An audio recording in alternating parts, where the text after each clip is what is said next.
enjoyed every conversation with her because even though we are from totally two different worlds, like she's always lived in the States, but I was born and raised in Korea.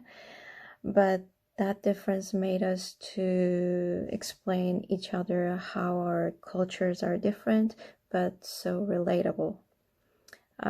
Not only was I eager to learn about American culture, but she was very much interested in Asian culture, so I liked it very much as well. It was always just so nice to be able to sit down and have that moment every few weeks to reflect and think about things and talk about things that are important and matter in life. Um, it was really nice to be able to talk to my mentee, to compare our experiences and hear her experiences coming to the US initially, and just comparing what her life is like back home in her home country and how that was here, and also reflecting on my own experiences visiting her country and living there for a time as well.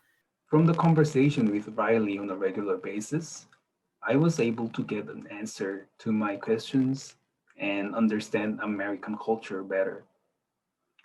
And our conversation topic was not just limited to the program topics. We talked about our personal lives and personal interests. And I think we finally became a good friend now. So I think I was benefited from this program more than I expected. So I appreciate PCCU for giving me an opportunity to participate this great program. Some of the things that were eaten were very different for me.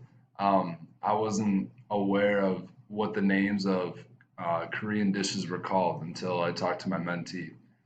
I really enjoyed learning about what he does in college. That was really interesting for me to hear. And I'm a science teacher, and he's doing something in the STEM field. So I thoroughly enjoyed learning all that he does. But it was surprising to me to hear that the department he goes to is mostly people from other countries. So I learned how it is hard for somebody from a different country to make American friends when everybody else in that you're surrounded by is also from a different country. Like you really get to like really reflect deeply on who am I as a person. Exactly. Like, wow, right? Because I just got goosebumps like about that because it is really true, and it's like that's our human. What we're here for is to find out who we are and what our path is and what are we doing. So I found that to be really a special thing, and then also just to get to learn about Taiwan, like Oh yes, that's my hometown. That's where I grew up. Because yeah, especially that's right. Especially when I start to study abroad, I think everything when I was in Asia, something that I took for granted, and I start to rethink about that, just like you said, to reflect who I really am and what makes me think about this way and what's the and that kind of I want to say culture shock. I think I'm relatively okay right now because I've been in the state for a little while. right. But when it comes to some sort of issues or some kind of topic, I'll start to think, oh, why am I thinking this way? Or what makes me have this kind of belief? And it's really good for me to have to talk to people like you. You're also in the educational settings, so we have some kind of common ground, so to speak, and we can reflect each other. I think it's really helpful in terms of to building up my mindset of how to navigate through all the situations right now.